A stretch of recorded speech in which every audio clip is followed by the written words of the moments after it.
हाँ, आ जाओ भैया।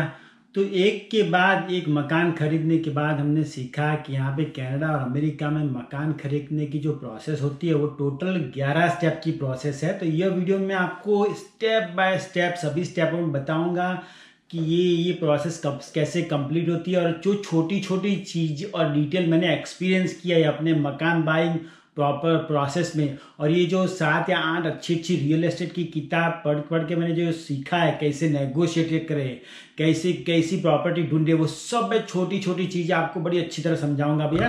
तो अगर आप मकान खरीदने की सोच रहे हो तो मेरी तरफ भी भैया ये पेन और पेपर लेके बैठिए। तो मैं अच्छी अच्छी जो आपको चीज़ें बताऊंगा वो लिख लीजिए भैया, क्योंकि कई बार हम लोग बात पढ़ते हैं और दिमाग के बाहर निकल जाती है। अगर आप रियल एस्टेट में कनाडा और अमेरिका में मकान खरीदने का सोच रहे हो तो ये वीडियो अंत तक देखेंगे कि आपको पूरा का पूरा क्लियर आइडिया आ जाएगा तो ये प्रोसेस कैसे होती है भैया। तो सबसे पहले भैया स्टेप नंबर 1 क्या होता है भैया, हम लोग जो पूरी प्रोसेस है 11 स्टेप है उसमें से पहला स्टेप है decide the place and what type of property you want to check, यानी कि कौन सी जगह पे आपको मकान लेना है भैया। हमारे कई लोग क्या भैया रहते टोरंटो में रहना चाहते हैं, उनके मकान होते हैं क्यूबेक में, नहीं तो भैया कैलगरी में होता है, नहीं तो ब्रिटिश कोलंबिया वाले भी हमसे कांटेक्ट करते हैं। लेकिन आपको उस जगह पे मकान लेना है, वहाँ पे आपको फ्यूचर में रहने वाले हो भैया। ऐसी जगह पे मकान मत लीजिए कि आपकी 2-3 साल में बदली हो जाएगी फिर उस मकान को बेचना पड़ेगा, क्योंकि यहाँ पे मकान का टर्नओवर इतना फास्ट नहीं होता है। तो लॉन्ग टर्म देखिए कि आपको कहाँ पे सेटल होना है तो वहाँ पे जाके मकान लीजिए भैया। दूसरी बात मैं क्या बताता हूँ, बताया भैया, जो भी प्रॉपर्टी लिए अपने घर के भैया अपने जॉब के नज़दीक लीजिए, नहीं तो ऐसा अच्छा लोकेशन चूज कीजिए कि आपको वहाँ पे मल्टीपल प्रॉपर्टी उसी एरिया में ढूंढ सके भैया। मेरी जो सभी प्रॉपर्टी है भैया वो 15 मिनट के ड्राइविंग डिस्टेंस में मैं रखता हूँ भैया, यानी कि मेरा जो मकान का जो मैं प्लेस करता हूँ जो लोकेशन एकदम सबसे टॉप लोकेशन, और सभी within drivable within 15 minute, यानी कोई भी प्रॉब्लम हो तो मैं वहाँ पे उस प्रॉपर्टी पे जा सकता हूँ भैया। और यहाँ पे भैया क्या पता है, लॉन्ग टर्म देखिए प्रॉपर्टी को। ऐसा मत सोचिए कि अभी मैं यहाँ पे जॉब कर रहा हूँ कोई छोटे से ग्रोसरी स्टोर में कि यहाँ पे जॉब कर लेता हूँ, ऐसी जगह पे मकान मत लीजिए भैया। अगर आप छोटे से गांव में भी रह रहे हो लेकिन सोच रहे हो कि भविष्य में हमको डाउनटाउन मॉन्ट्रियल, नहीं तो कनाडा टोरंटो, नहीं तो कैलगरी, नहीं तो ब्रिटिश कोलंबिया, वैनकूवर, वहीं पे हमको जाना है, तो भाई वहीं पे मकान लीजिए। भले अभी आपको 2-3 घंटा या 6 घंटा या 7 घंटा ट्रैवल करना पड़ेगा, लेकिन फ्यूचर में वो प्रॉपर्टी आपको सेल करने में इजी पड़ेगी लोकेशन की वजह से, और वहां पे आप सेट कर लीजिएगा। यानी कि लोकेशन आप मकान का जो नक्की करें, लॉन्ग टर्म विजन देखिए, शॉर्ट टर्म विजन मत देखिए भैया, नंबर 1। और नंबर 2 भैया टाइप ऑफ प्रॉपर्टी यहाँ पे कहना में बहुत अलग अलग टाइप की है भैया। कॉन्डो है, सिंगल फैमिली होम है, डुप्लेक्स है, क्वाड्रुप्लेक्स है, शॉप एंड बिजनेस प्रॉपर्टी भैया। तो आपको कौन सी प्रॉपर्टी लेनी है भैया। बिजनेस प्रॉपर्टी यहाँ पे रेंटल के लिए बहुत अच्छी है, लेकिन ये मत सोचिएगा क्या कि बिजनेस प्रॉपर्टी जो जो होती है भैया उसका ये टैक्स होता है और उसके एक्सपेंसेस बहुत ही बड़े होते हैं। अगर आप फर्स्ट टाइम होम बायर है भैया तो मैं तो बोलता हूँ, अगर आपने ना आपके पास इन्वेस्टमेंट की प्रॉपर्टी की जगह है तो डुप्लेक्स लीजिए, यानी कि एक मकान आप किराएदार को किराए पे दे सकते हो और दूसरे में रह सकते हो, यानी किराएदार पूरा का पूरा मकान का खर्चा दे सकते हो, आपको रेंट देना नहीं पड़ेगा। वो मैं आपको सजेशन करता हूँ। और दूसरा, अगर आप मेरी तरह भैया आपके पास ऑलरेडी बहुत सारे जॉब है और बहुत सारे ऐसे अलग अलग बिजनेस है, आपके पास टाइम नहीं है ये डुप्लेक्स को हैंडल करने का भैया, तो अपार्टमेंट लीजिए छोटे छोटे हमारे जैसे भैया। तो उसमें क्या, जो अपार्टमेंट जो को प्रोपराइटर यानी को ऑनर्स होता है वही सब अपार्टमेंट की सब मगजमारी करते रहते हैं, यानी कि यहाँ पे गार्डन का काम वो करते हैं, स्विमिंग पूल का काम वो सब करते थे। आप तो खाली कॉन्डो फी लेके खत्म हो गए भैया। तो पहली चीज मैंने बताया कि decide the place and what type what property you want to choose. So पहले वो लिख दीजिए भैया। अभी हम स्टेप नंबर 2 पे चलते हैं, मॉर्गेज प्री अप्रूवल। बहुत सारे लोग भैया ना क्या करते हैं पता है, मकान पे मकान देखते रहते हैं, लेकिन उनका मॉर्गेज का कोई ठिकाना नहीं होता भैया। और विदाउट मॉर्गेज प्री अप्रूवल आप जाएंगे ना भैया तो ये रियल एस्टेट एजेंट है ना आपको सीरियसली लेंगे नहीं भैया, क्योंकि ये रियल एस्टेट एजेंट है उनको पहले से बता दें कि भैया देखो मेरा मॉर्गेज प्री अप्रूवल है, यहाँ पे हमारा लेटर है, तो रियल एस्टेट एजेंट को मालूम पड़ेगा कि ये सीरियस आदमी है। दूसरा भैया, अगर आप 3 या 4 लाख की प्रॉपर्टी देखेंगे लेकिन अभी आपकी क्रेडिट है भैया $1 लाख की, तो उसका कोई मतलब नहीं होगा, आपका भी टाइम वेस्ट होगा, रियल एस्टेट का भी टाइम वेस्ट होगा, आपका जो ड्रीम है वो रियलाइजेशन में नहीं होगा भैया। तो इसके लिए मॉर्गेज प्री अप्रूवल करके आप पहले नक्की कर दीजिए कि आपका कितना बजट है भैया। मॉर्गेज प्री अप्रूवल करने के लिए भैया कोई भी बैंक के पास है ये, वो आपके पास 3 या 4 डॉक्यूमेंट मांगेंगे। एक तो आपके सैलरी स्लिप मांगेगी भैया, और आप दूसरा आपका ये लास्ट ईयर का इनकम टैक्स मांगेगी भैया, और आपको ये अभी जॉब कर रहे हैं वहाँ से खाली लेटर मांगेगी क्या वहाँ पे जॉब कर रहा है कि नहीं करता है। ये हर एक बैंक का अलग अलग रिक्वायरमेंट होता है, लेकिन ऐसे डॉक्यूमेंट मांगते हैं और ये सब ऑनलाइन ही होता है भैया। ईमेल से आप भेज दीजिए कोई भी एजेंट को भैया, तो आपको 1 या 2 घंटे में बता देगी कि आप यहाँ तक मकान खरीद सकते हैं भैया, और वो आपको बाय पेपर दे देंगे भैया। और जो ये लोग देते हैं बाय पेपर की, आपका अभी ये इंटरेस्ट रेट होगा 1.99, 6 महीने के लिए लॉकेबल पीरियड है, तो वो आपको इतना बता देगा कि 1.99 के रेट पे भैया आप 6 महीने तक आप 2 लाख या 3 लाख डॉलर का कोई भी मकान जाके दे सकते हो। तो उसको प्री अप्रूवल बोलते हैं, उसके एक ही दिन में पूरा काम निपट जाता है भैया। ये पूरा ऑनलाइन काम है भैया। और ये क्या है, ये आपको मालूम पड़ गया इतना पैसा हमारे पास है और ये हम लोग ढूंढ सकते हैं। तो मकान वाले क्या आपको एकदम क्लियर विजन है। तो ये दूसरा स्टेप हुआ भैया। अभी मैं आपको तीसरा स्टेप बताता हूँ। ये तीसरा स्टेप है ना भैया, ये जो अगर आपका जगह नक्की कर दी, आपका मकान का प्री अप्रूवल हो गया भैया, तो प्री अप्रूवल ऑफ लोन हो गया भैया, तो अभी रिव्यू लिस्टिंग कीजिए। और ये प्रोसेस है भैया, उसमें उतावड़ मत कीजिए भैया, क्योंकि मकान खरीदने का है ना भैया, ये कोई छोटी मोटी चीज़ नहीं भैया। ये शादी जैसा नहीं है कि आपने किसी के साथ शादी कर ली भैया तो आप क्या उनको अपने जैसे एडजस्ट कर सकते हो। अगर उनको खाना बनाना नहीं आता आप खाना बनाना सिखा सकते हो, अगर वो पढ़े लिखे नहीं तो पढ़ा सकते हो। मकान है ना भैया, उससे भी इम्पोर्टेंट है। मकान है ना भैया, ये चेंज नहीं होता भैया। एक बार मकान ले लिया उसको चेंज करना है ना तो बहुत सारे रोकड़े लगते हैं भैया।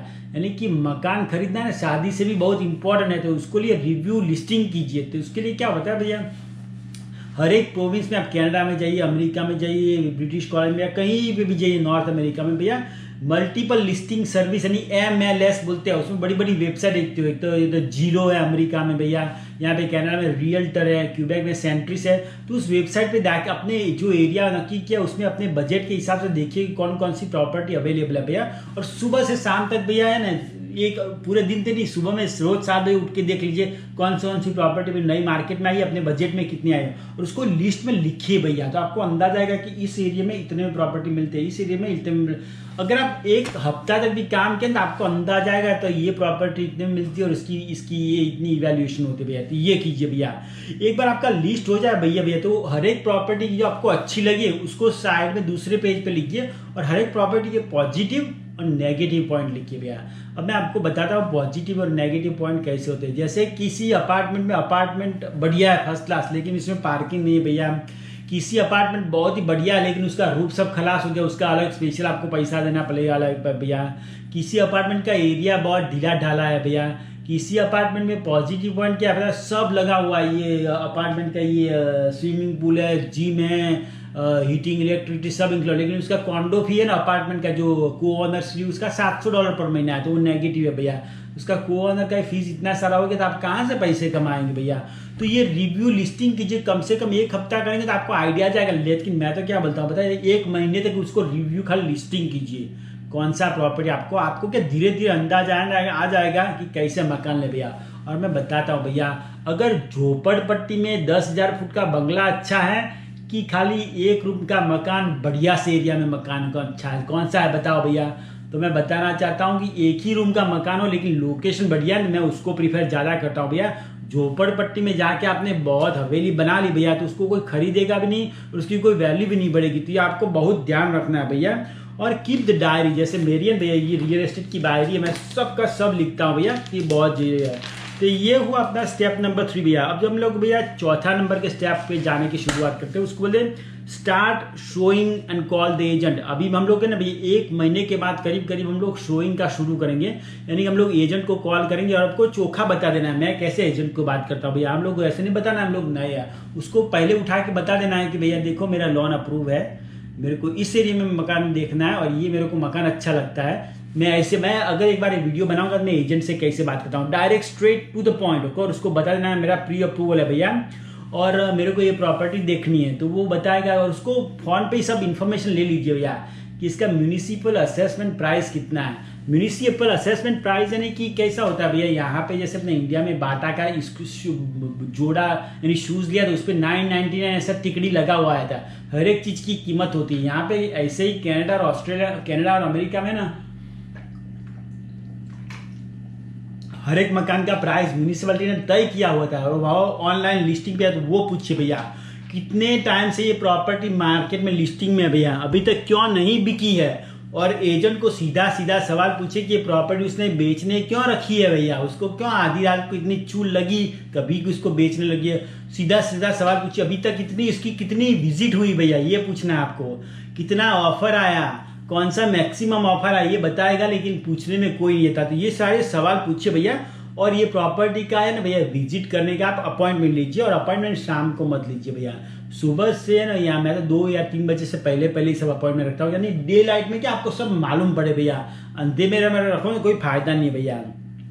और जब आप प्रॉपर्टी देखने जाए भैया कैसी भी प्रॉपर्टी है भैया, एजेंट है ना बहुत ही इंपॉर्टेंट काम होता है। यहाँ पे कनाडा में और अमेरिका में भी आप कभी भी ऑनर से मिलोगे नहीं, मकान खरीदना था आप सब एजेंट से ही काम होता है भैया। तो keep your face smiling, put a very good perfume, dress very nice so people know that you are interested, okay. And कभी भी आप क्वेश्चन पूछे ना, उसको 1000 क्वेश्चन मत पूछिए भैया, आस्क द मीनिंगफुल क्वेश्चन। क्योंकि आप एजेंट से 1 या 2 घंटे मिलेंगे तो उसको 1000 सवाल पूछ लेंगे तो वो भी क्या, उसका कोई फालतू फलाना ठिकाना नहीं होगा भैया। उसको सीधा सीधा एकदम जो 3 या 4 क्वेश्चन जो इंपॉर्टेंट वही पूछिए भैया, बाकी की क्वेश्चन आप बाद में पूछ सकते हो जब देखने जाए भैया। और ये एजेंट से ना भैया, डोंट गेट प्रेशराइज, ये मैंने बड़ा अच्छा लिखा है। कई एजेंट क्या बहुत चालू होते हैं भैया, आपको बोलते थे खाली कि इसकी 5 ऑफर आ गई है, जल्दी आज ही ऑफर कर दो भैया। एजेंट सब है ना भैया, ये ना एजेंट ये आपके लिए काम नहीं करते भैया, ये एजेंट सेलर के लिए काम करते हैं। वो सेलर के बंदे होते हैं, वो आपका बम्बू लगाने के लिए तैयार खड़े होते हैं। यानी एजेंट जो भी बोले उस पर विश्वास कभी भी मत कीजिएगा भैया। Don't get pressurise, whatever he says yes just say it, but you have to do what you want to do, okay। and मैं इसीलिए मैं बताता हूँ भैया कि मेरा ये, अगर आप गोल्ड स्पॉन्सरशिप लेंगे, मैं बताना चाहता हूँ कि मैं आपको ये इस प्रोसेस में आपको गाइड भी कर सकता हूँ भैया। और ये है ना भैया, कभी भी प्रॉपर्टी देखने जाए तो स्टडी रूम बाय रूम, पहले किचन में देखिए तो किचन में कैसा है, एग्जॉस्ट फैन लगा हुआ है कि नहीं है, फ्लोर है कैसा है, वॉल है कैसा है, बेज आया है कि क्यों नहीं आया है। ये छोटी छोटी बातें क्यों चेक करने के लिए बता रहा हूँ, पता भैया, अगर आपने ऑफर दे दिया लेकिन अगर अपने इंस्पेक्शन फेल हो गया तो भैया आपको इंस्पेक्शन के $700-800 ऐसे बम्बू लग जाएगा। यानी कि जब आप देखने जाए तो मैं तो बोलता हूँ एक हैंडी कैम, नहीं तो ये कैसे ना कैमरा स्टैंड ले लीजिए और पूरे का पूरा प्रॉपर्टी का आराम से वीडियो बनाइए भैया, धीरे धीरे जाने का। तो क्या आपको अंदाजा आ जाएगा, फिर घर पे आप रिव्यू कर सकते हैं प्रॉपर्टी को। इस कोने में ये है, यहाँ पे ये मिरर लगा हुआ है, यहाँ पे ये लैंप लगाने का स्टैंड है, तो आप पूरा का पूरा प्रॉपर्टी का आइडिया ले सकते हैं भैया। तो ये बहुत जरूरी है भैया। और ये तो अभी हम लोग 5वें स्टेप की बात करते हैं कि अगर आपने ऐसे 6-7 मकान देख लिए भैया, उसमें से आपको एक मकान अच्छा लगा, उसको बोलते हैं आइडियल होम। तो अच्छा लगा तो आपको फिर वीडियो देखिए, जो आपने वीडियो बनाया था, आपको अंदाजा है कि वीडियो कैसे है भैया, उसको रिविजिट करना है। तो एजेंट को फिर से बोलिए कि मेरे को ये घर फिर से विजिट करना है भैया, और ये कैसा लग रहा है, ये सब पूरा का पूरा उसका लिख दीजिए। और don't make the quick decision. कभी कभी हम लोग एजेंट को ऐसा बोलता है कि आज उसकी ऑफर आ गई है, तो don't get rush, because always the buyer has an upper hand, seller always have a lower hand, so don't get rush yourself, okay। take a time to make a decision, and if you're ideal home and if you are ready to make an offer, मैं क्या बोलता हूँ पता है, drive by the place in the evening. मैं करता हूँ भाई, कई प्रॉपर्टी में लेता हूँ मैं, शाम को 6 बजे जाके वहाँ पे उसके सामने ड्राइविंग में अपार्टमेंट में जाके बैठ जाता हूँ और उसको देखता हूँ कैसी पब्लिक यहाँ पे रहती है। कोई लुक्खी लगाट तो पब्लिक नहीं रहती भैया, यहाँ कोई पीदेल नहीं तो क्या ड्रग वाली पब्लिक ऐसे तो नहीं है। तो एरिया को पूरा ऑब्जर्व कर दीजिए जो अपना आइडियल होम में, उसमें भैया एक बार आपने पूरा का पूरा एरिया आइडियल हो जाए भैया, आपको मालूम पड़ गया इसकी प्रॉपर्टी की वैल्यू इतनी है, म्यूनिसिपल असेसमेंट इतना है, आपके बजट में इतनी है, उस एरिया में सभी प्रॉपर्टी यही है, और ये प्रॉपर्टी आपको अच्छी लगी है, तो अभी आप 6ठे नंबर के स्टेप यानी मेक ऑफर, ये सबसे इंपॉर्टेंट स्टेप है भैया, लिख देना भैया।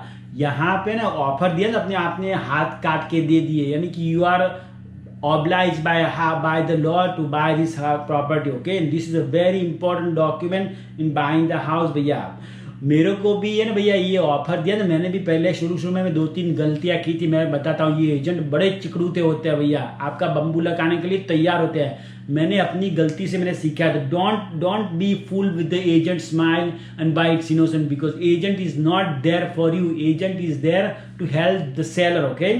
और ये है ना भैया, पहले जो अगर आप ऑफर करें तो put the least amount of money for the deposit. Agent बोलेगा 10,000 का डिपॉजिट रख के उसको ऑफर कीजिए, नहीं, मैं तो $0 पे ही ऑफर करता हूँ। यहाँ पे क्यूबेक में लॉ है कि आपको कोई पैसा देने की जरूरत नहीं। कई प्रोविंस में भैया $250, $500, ऐसे कोई ऐसा फिक्स लॉ नहीं, आप कितना भी पैसा डॉलर दे के भैया उसको ऑफर दे सकते हैं। लेकिन आपने जो डिपॉजिट दिया, जैसे कि आपने 5,000 का डिपॉजिट दे के उसको ऑफर दिया भैया, और ऑफर उसने एक्सेप्ट कर दिया, फिर आपको ऐसा लगा अरे ये मकान नहीं लेना है, या आपको फीलिंग आया क्या भैया? मैं बताता हूँ आपको वीडियो में, मेरे को भी ऐसा हुआ है। हमने ऑफर दिया, फिर बाद में लगा अरे ये मेरे को मकान अच्छा नहीं लगा, अब तो मैं फंसा।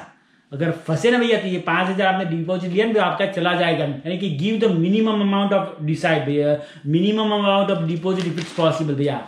एजेंट को सीधा पूछे भैया इस मकान में कोई लफड़ा तो नहीं है, किसी ने सुसाइड तो नहीं किया ना, ये भी पूछ लेने का भैया, जरा भी नहीं शर्माने का भैया।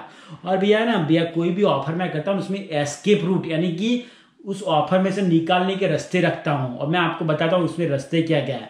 कोई भी ऑफर हो ना भैया, उसको conditional cell on number 1 inspection, यानी कि बोलना कि मेरे को ये मकान बहुत ही पसंद है, मैं इस प्राइस में मकान खरीदने के लिए तैयार हूं, लेकिन इसके लिए मेरी 3 कंडीशन है ना। कंडीशन नंबर 1 इंस्पेक्शन, यानी कि यह मकान को मैं प्रोफेशनल इन्वेस्टिगेटर से इंस्पेक्शन करवाऊंगा, वो ऊपर से रूप से लेकर नीचे का तड़िया का लेकर सबका सब इंस्पेक्शन कर लेता है भैया। अगर इंस्पेक्शन सही होगा तभी जाके मैं मकान खरीदूंगा भैया। और कई मैंने एक बार है ना भैया, मैं आपको, अगर आप यहाँ पे होते, अगर जो मेरे गोल्ड स्पॉन्सर वाले जो मेंबर है उनको तो मालूम है कि मेरे को भी बड़े बुरे बुरे एक्सपीरियंस हुए हैं भैया। अगर आपने इंस्पेक्शन के बाद आपको लगा कि कोई भी छोटा सा कारण हो, कोई बड़ा कारण होना नहीं मांगता भैया, कोई भी छोटा सा कारण हो, अरे मेरे को ये भैया ये कांच यहाँ पे लगा मेरे को पसंद नहीं है, नहीं कि मेरे को ये फ्लोर पसंद नहीं है, अगर वो आपका सेलर बताएगा मैं बदल दूंगा तो आप खरीदेंगे, मेरे को बोल अगर आपको नहीं खरीदना तो आप निकल सकते हैं। यानी कि इंस्पेक्शन का क्लॉज ऐसा है कि आप कोई भी कारण, कोई भी बहाना बता के आप बोल सकते हैं मेरे को मकान लेना नहीं है। इसीलिए मैं बता रहा हूं कि अपनी जो डिपॉजिट प्राइस है सबसे कम रखिए, यानी कि इंस्पेक्शन के बाद अगर आपका मन ढचुक पचुक हो गया भैया तो आप बाहर निकल सकते हैं भैया। दूसरा नंबर का चीज भैया, फाइनेंशियल अप्रूवल। पहले जो आपने जो किया था भैया, जो अप्रूवल आपने बताया वो प्री अप्रूवल बोलता है। दूसरा कंडीशन अपॉन फाइनेंशियल अप्रूवल, यानी कि प्री अप्रूवल में बैंक क्या बोलती है पता है, हम आपको इतने पैसे देते हैं, लेकिन अप्रूवल यानी कि अभी हम लोग पैसे देने के लिए तैयार हैं, तो उसको आपको ये ऑफर में लिख के बताना है कि I am going to buy a house on the condition that I will get a bank loan. और बैंक लोन के लिए भी आप छटक सकते हो, अरे मेरा अभी पैसे का ठिकाना नहीं हुआ है, तो आप क्या ऑफर में से बाहर नहीं निकल सकते हो भैया। और तीसरा क्या रखता हूँ भैया, पता है भैया कि आपको ऐसा लग सकते हो मेरे पिताजी भैया अभी फॉरेन, अभी अमेरिका में, अभी इंडिया में रह रहे, नहीं तो पाकिस्तान में रहे, नहीं दुबई में रहे, उनको मैं इस प्रॉपर्टी का वीडियो बना के भेजूंगा, उनको अगर अच्छा लगा तब जाके मैं खरूंगा। तो ये 3 क्लॉज डालेंगे तो आपको प्रॉपर्टी का ये अगर आपने साइन भी किया डॉक्यूमेंट तो भी आप बाहर आ सकते हैं भैया। और मैं ये मत भूलिएगा कि भैया ये ऑफर लेटर है ना बहुत ही पावरफुल डॉक्यूमेंट है, उसको है ना भैया छोटी से छोटी छोटी चीजें पढ़िए बराबर ध्यान से भैया। पहली बार पढ़ेंगे ना आपको ऑफर लेटर आपको दिमाग घुट जाएगा भैया, लेकिन एक के बाद this will be a routine, then you would know everything. This is about 7 और 8 पेज डॉक्यूमेंट। पहले बार मैंने पढ़ा तो उसको 2-3 घंटा लगा, दूसरी बार 1 घंटा। अभी तो मेरे को मालूम पड़ गया कहाँ कहाँ पे इंपॉर्टेंट चीज देखनी है भैया, तो ये बहुत चीज आपको देखना है भैया। तो उसके अलावा मैं अभी आपको ये वीडियो को आगे कंटिन्यू करें उसको पहले बताना चाहता हूँ कि जो अगर कनाडा अमेरिका में कोई भी मकान खरीदना चाहते हो और मेरा राय नहीं तो मेरा सपोर्ट चाहते हो भैया, अगर आप गोल्ड मेंबरशिप लेंगे, गोल्ड स्पॉन्सरशिप भैया, तो मैं आपको अपना व्हाट्सअप नंबर दूंगा और आप हफ्ते में 2, 3, 4, 5 बार कभी भी भैया मेरे को कॉल करेंगे, मैं जूम पे आपसे लाइव बात करके आपके साथ प्रॉपर्टी एनालाइज करूंगा। आप जब विजिट करने जाएंगे तो आपका वीडियो देखूंगा भैया, आपका पूरा का पूरा मैं सपोर्ट करूंगा और आपको ये अच्छा सा डिसीजन करने में मैं आपको हेल्प करूंगा भैया। तो ये बहुत जरूरी है भैया। तो ये अभी ये अगर आपको ये ऑफर दे दिया भैया, अगर आपका ऑफर अप्रूवल हो गया भैया तो ये आपका खुश खबर है, लेकिन अभी आपकी कामकाज तो अभी शुरू होता है भैया। जैसे ही आपका ऑफर अप्रूवल हो गया भैया तो है ना भैया ये ऑफर में लिखा हुआ है तो आपको कितने दिन में इंस्पेक्शन करना है, 10 दिन में या 15 दिन में। तो आपको इंस्पेक्टर जो होता है प्रॉपर्टी इंस्पेक्टर बहुत सारे होते हैं, उसको कांटेक्ट कर लीजिए भैया और उनसे बात कीजिए भैया। जो रियल एस्टेट का इंस्पेक्टर हो ना उसके पास इंस्पेक्शन के बाद मत जाइए भैया, उनका दोनों का क्या कनेक्शन होता है और कमीशन खाते हैं यहाँ पे लोग। इंस्पेक्टर आप अपने आप येलो पेजेस में नहीं तो गूगल पे ढूंढ सकते हैं भैया, कोई भी लोग आपको जो किसी को नहीं जानता उसी के पास जाने में ज़्यादा अच्छा है भैया। और मैं जब भी इंस्पेक्टर के पास जाता हूँ भैया मैं बूढ़े लोगों का मैं बहुत चाहक हूँ। जो बूढ़े लोग होते हैं ये इंस्पेक्शन की लाइन में जो होम इंस्पेक्शन में भैया उनको बड़ा एक्सपीरियंस होता है। जो छोटी छोटी बातें होती है वो टेक योर टाइम होते हैं। जो जवान लोग हैं ना वो भी अच्छे ही होते हैं, लेकिन क्या वो झड़पी झड़पी काम करते हैं और उनका ये एक्सपीरियंस का इतना तजुर्बा नहीं होता भैया। तो मैं तो क्या करता हूँ, अगर आप इंस्पेक्टर करके जाइए तो वही बुजुर्ग आदमी के पास जाइए और शांति से इसका इंस्पेक्शन कीजिए भैया। और ये ना भैया आपको अब दूसरा चीज़, अगर आपका अप्रूवल हो गया तो आपको पेमेंट का है ना भैया 1 महीना 2 महीना 3 महीना आप चाहे इतना टर्म्स दे, तो देख लीजिए कि आप कितना महीने का टर्म्स है, और आपको बैंक को भी कांटेक्ट करना पड़ेगा। और तीसरी चीज़ आपको कांटेक्ट करनी है भैया वो नोटरी का, रियल एस्टेट का भी एजेंट का भी नोटरी होता है भैया, अलग अलग लोगों के अलग अलग नोटरी होता है। लेकिन मैं आपको बताता हूँ आगे कि कैसे नोटरी को कांटेक्ट करते हैं भैया। तो ये 7वां स्टेप हो गया आफ्टर अप्रूवल भैया।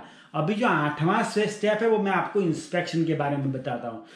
ये मकान का इंस्पेक्शन बहुत इंपॉर्टेंट चीज़ है भैया। जो छोटी छोटी चीज़ आप पहली बार देखें ना, जो इंस्पेक्शन में करें, आपको सबकी सब चीज़ें मालूम पड़ जाती है। ये लोग है ना भैया ज़मीन का फाउंडेशन के लिए से रूफ ले तक का पूरा चेक कर लेते हैं। इंस्पेक्शन में भैया छोटा सा अपार्टमेंट में भी 2 ढाई 3 घंटा लग जाता है। अगर डुप्लेक्स का इंस्पेक्शन हुआ तो 4 घंटे 5 घंटे लगता है भैया। तो इंस्पेक्टर को जब आप पहले फ़ोन करके बताओ भैया, तो उसका इंस्पेक्टर का प्राइस 500 से 1500 2000 तक का होता है, लेकिन नेगोशिएट द प्राइस, ओके भैया। और मैं पहले भी इंस्पेक्टर रखता था, लेकिन अभी मैं क्या करता हूँ भैया, मैंने एक हैंडीमैन रख दिया, उसको सबका सब मालूम पड़ता है। मैं उसको भैया डायरेक्ट उससे ही बात करता हूँ, वही मेरे साथ इंस्पेक्शन कर सकता है। ये इंस्पेक्शन का जो फर्स्ट टाइम होम बायर है, मैं उसके लिए बहुत ही आपको रेकमेंडेड करता हूँ। First time home buyer please get the inspector, क्योंकि ये छोटी छोटी चीज़ें हैं भैया। ये वाटर लीकेज, ये रूफ का, ये आपको मालूम नहीं पड़ेगा भैया, क्योंकि ये अगर आपने नहीं देखा ना तो आपको ये बहुत ही खर्चा हो जाएगा भैया। कोई भी मकान है ना, इसमें 3 चीज़ें बहुत ही खर्चा लायक होती है। नंबर 1 रूफ आपका भैया, नंबर 2 आपका फाउंडेशन। अगर आपका फाउंडेशन ही ढीला हुआ भैया, आपका फाउंडेशन ही ऐसा डगा हुआ होगा भैया, तो रिपेयरिंग में आपके बम्बू लग जाएंगे।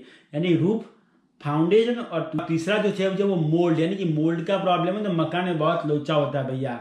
और जो ये इंस्पेक्टर का जो खर्चा होगा ना भैया, आपको टैक्स में क्रेडिट में मिलता है। नहीं खर्चा हो ना, चिंता मत करना, आपको साल के बाद ये इनकम टैक्स वाले वापस दे देते हैं भैया। और ये आप जब इंस्पेक्टर के पास जाए ना भैया, तो सुबह का अपॉइंटमेंट लीजिए और शांति से जिए। उस दिन है भैया काम की छुट्टी ले लीजिए। और मैंने पहले बताया कि वीडियो रिकॉर्ड है तो मोबाइल लेके जाइए, और इंस्पेक्टर जो जो दिखा रहा है ना उसके साथ रहिए भैया। और इंस्पेक्टर से 2-3 सवाल जरूर पूछ लीजिए। नंबर 1 भैया, पानी का main shut on end of valve कहाँ है वो देख लेना भैया, क्योंकि कभी भी घर में फ्लड हो गया, पानी लीकेज हो गया, मेन ऑन एंड ऑफ कहाँ है वो जानना बहुत ही जरूरी है भैया। दूसरा आपको ये जानना जरूरी है भैया, तो इलेक्ट्रिसिटी का भैया जो मेन पैनल का ऑन ऑफ का बटन कहाँ पे मेन है भैया, और ये उसका ये फायर एक्सटिंग्विशर का बटन वहाँ पे काम कर रहा है कि नहीं कर रहा है, ये बहुत ही जरूरी है भैया। मैं आपको बताता हूँ मेरा एक्सपीरियंस भैया। जो ये मेरी नई प्रॉपर्टी है ना भैया, उसमें भैया पावर, ये वाटर का ऑन ऑफ का कंट्रोलर था ही नहीं था, मेरे को मालूम ही नहीं था। तो मेरे को जब मैंने पहले दिन यहाँ पे आया भैया, तो पानी है ना नीचे सिंक में से लीक हो रहा था, तो मेरे को मालूम नहीं पड़ा, पूरा का पूरा ये अपार्टमेंट का पानी बंद हो गया भैया। मेरा सिंक में से लीक हो रहा है, पूरा अपार्टमेंट का लिंक हो गया भैया। तो मैंने सोचा ऐसा क्यों हुआ, क्यों बताया भैया, यहाँ पे जो इस अपार्टमेंट में है ना, ऐसा मैं आपको 1 मिनट बताता हूँ।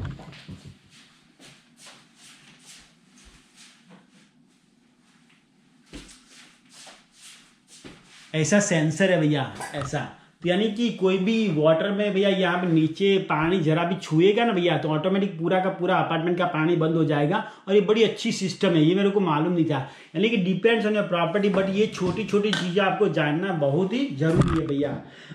अभी मैं आपको भैया जो 9वां स्टेप है नोटरी, उसका बताता हूँ। नोटरी यानी कि दस्तावेज, यानी कि एक्ट ऑफ सेल, यानी कि जो अपना जो क्या बोलते हैं मैजिस्ट्रेट साहब, जो अपने इंडिया में तो ये सिटी सर्वे वाले, नहीं तो म्यूनिसिपालिटी वाले ये काम कर सकते हैं। यहाँ पे गवर्नमेंट ने यहाँ पे नोटरी को ये अथॉरिटी दे रही है भैया, उसको आप नेगोशिएट कर सकते हैं। एवरीथिंग इज नेगोशिएट, ऐसा मत सोचिए कि गवर्नमेंट का लॉयर है तो उससे भाव नहीं करेंगे भैया। यहाँ पे नोटरी का भाव भैया है ना भैया 1500 से शुरू होते हैं, 3000 तक का होता है भैया, डिपेंड्स ऑन अ नोटरी। पहली बार होंगे भैया, तो मैं तो बोलता हूँ रियल एस्टेट वाले की नोटरी के पास मत जाना, क्योंकि रियल एस्टेट वाले की नोटरी के पास जाएंगे ना तो डॉक्यूमेंट का आपको क्या इतना मजा नहीं आएगा। और ये मत सोचिए कि नोटरी वालों को भी सब मालूम होता है भैया, उनकी भी गलती हो सकती है, लेकिन ये पूरा प्रोसेस कहता हूँ मैं आपको बताता हूँ भैया। नोटरी वाला क्या करेगा, आपका प्रॉपर्टी का डॉक्यूमेंट लगेगा और वो पूरा का पूरा सर्वे करेगा, सब जगह पे देखेगा ये लीगल है, उसका जोन बराबर है, म्यूनिसिपालिटी में उसकी एंट्री है कि नहीं है, टैक्स कूलिंग टैक्स तो उसने भरा हुआ है कि नहीं भरा है भैया। और वो आपको एक रफ डॉक्यूमेंट देगा कि आपका नाम की प्रॉपर्टी का एक्ट ऑफ सेल ऐसा होगा भैया आपको पढ़ने के लिए। अभी मेरी ये जो प्रॉपर्टी थी ना भैया इसमें नोटरी ने भी गलती कर दिया, उसमें पार्किंग का और मेरा गराज का जो दो डोर नंबर है उसका और मेरा ये स्टोरेज का, ये तीनों की एंट्री उसने बताया नहीं था भैया। तो ये नोटरी के जो दस्तावेज भरे तो उसमें देख लीजिए कि आपका जो पार्किंग नंबर है उसका उल्लेख किया हुआ है कि नहीं किया भैया, आपका नीचे बेसमेंट में जो स्टोरेज है स्टोरेज का उल्लेख किया हुआ है कि नहीं किया। ये छोटी छोटी चीज़ें बराबर पढ़िए भैया, पहली बार ये दिमाग का दही लगेगा। अगर आप मेरे गोल्ड स्पॉन्सर है भैया, मैं आपकी तरह से, मैं आपकी वजह से पढ़ के मैं आपके लिए चेक कर सकता हूँ भैया। और ये छोटी छोटी चीज़ें आपको बहुत चेंज करनी है भैया। तो अभी जो अगला जो स्टेप है उसको बैंक का जो स्टेप है कि बैंक के पैसे कैसे होता है भैया, बैंक के पैसे कैसे देती है भैया। यहाँ पे क्या होता है इंडिया में अपने जैसे ही पास हुआ था, मेरे को मालूम है जब मैं इंडिया में मकान लिया भैया, कोथरा में पैसा दे के हम लोग रोकड़ा ये सेलर को देते थे। यहाँ पे ऐसा नहीं होता भैया, यहाँ पे लाखों डॉलर का कामकाज होता है, लेकिन एक भी डॉलर कैश पे आपको पैसा छूने की जरूरत नहीं है। मैं आपको समझाता हूँ कैसे होता है। जैसे ही आपका ऑफर अप्रूव पास हुआ भैया, आपने इंस्पेक्शन करवाया, वो आपको ठीक लगा भैया, आपने नोटरी को बता दिया। अभी आपको बैंक वाली मैडम को फ़ोन करने के बताना है कि मेरा ऑफर अप्रूव हो गया है, मेरे को बहुत ही अच्छा लगता है, मेरे को 1 महीने में ये डील क्लोज करनी है। तो ये बैंक क्या करेगी, आपका पूरा का पूरा जो आपका जो प्रॉपर्टी का डॉक्यूमेंट, उसका एड्रेस और सब उसका वो डॉक्यूमेंट मांगेगी, बाय ईमेल उसको भेज देंगे। तो ये आधे घंटे 1 घंटे में बता देगा कि आपका फाइल रेडी है भैया। तो अभी आपको जिस दिन नोटरी की डेट हो, जैसे कि 1 तारीख आपकी नोटरी की डेट है भैया, उसी दिन आपको पैसे ट्रांसफर करने हैं। अभी 15 दिन पहले आप पैसे ट्रांसफर करेंगे बैंक में से, आपको फोकट का ब्याज भरना पड़ेगा। यानी कि जिसी दिन आपका नोटरी यानी कि पोजीशन का डेट है ना, उसी दिन आपको पैसे अपनी बैंक से नोटरी को वायर ट्रांसफर करने पड़ते भैया। और मैं बताता हूँ ये वायर ट्रांसफर कैसे होता है भैया। जैसे 1 लाख की प्रॉपर्टी हुई भैया, तो मैंने 20,000 घर के डाले और 80,000 मेरी लोन है भैया। तो मैं क्या बोलता हूँ, नोटरी वाली बहन को फोन करके बता देता हूँ कि 80,000 अपनी लोन के और 20,000 मेरे घर के, यानी कि 2 अलग अलग एंट्री में वायर ट्रांसफर सीधी नोटरी के घर खाते में डाल दो भैया। और यहाँ पे नोटरी बहुत ही ऑनेस्ट होते हैं, यहाँ पे फ्रॉड व्रॉड कुछ भी नहीं होता है, सब ऑन पेपर ही होता है। No worries, no problem at all. So आपको है ना भैया, आपकी $1 लाख नोटरी के खाते में जमा हो गए भैया। अभी नोटरी आपको पहले बुलाएगा, आपको सही सिक्का करवाएगा भैया।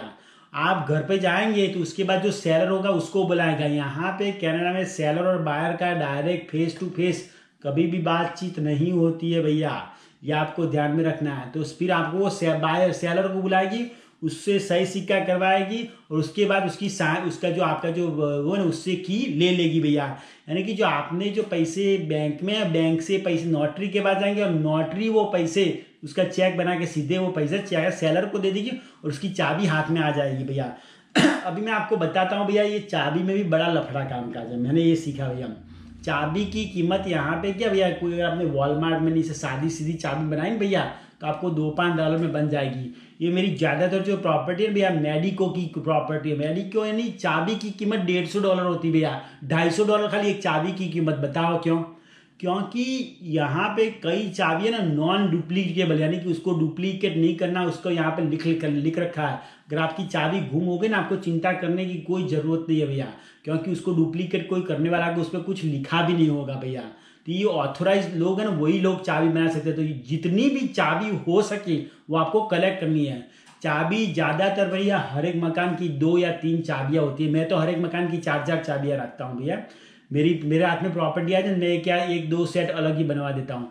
लेकिन जैसे ही आपको पहले तो आप नोटरी जो सेलर होगा उसके पास 2 सेट होगा भैया, और सेलर ना ज़्यादातर रियल एस्टेट एजेंट के पास भी एक कॉपी होती है, यानी 2 या 3 कॉपी भैया आपको पहले से उसका एजेंट से ले लेना भैया।